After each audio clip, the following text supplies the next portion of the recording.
పరమేశ్వరా, నా ఈ 5 నక్షత్రాల హోటల్లో తింటున్నారు, తాగుతున్నారు, తిరుగుతూ ఉన్నారు, ఈతలు కొడుతున్నారు, గెంతుతూ ఉన్నారు. ఇది నా తప్పు కాదు. మనిషి కర్మకి, మానవ నాగరికతకి, నా వ్యాపారానికి సంబంధించింది. మనిషి పెరుగుతున్నాడు, మాట పెరుగుతుంది, కోరికలు పెరుగుతున్నాయి, సోకులు పెరుగుతున్నాయి.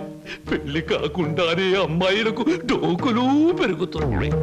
పెరిగేదాంతో పెరగటం, అందని వాటిని అందుకోవటం నాకు విస్కీతో పెట్టిన విద్య. పరమేశ్వర, ఇదంతా నీ ఒక్కడితో ఎందుకు చెబుతున్నారో తెలుసా?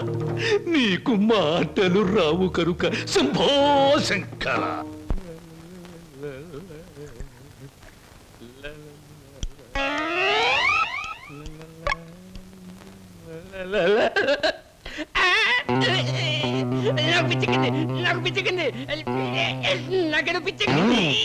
Good morning sir. ఏమిట్రా తల పిక్కుంటున్నావు?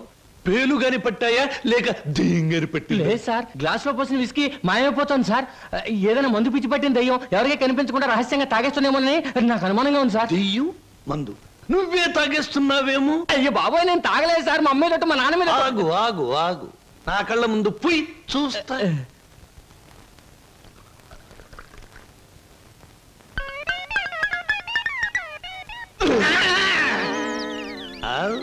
నాకు తెలుసురా నువ్వని.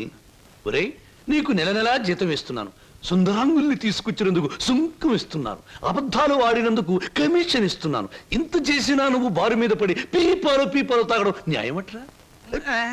నేను దాటలేదండి. ఆ బ్రాంతియే నన్ను రారా నాన్న నన్ను తాగు అంటుంది, తాగుతున్నాను. ఒరే నిశాచరా, ఏం సమతేరా? పురుగుల మందు పిలుస్తోంది, ఎండ్రిని పిలుస్తోంది.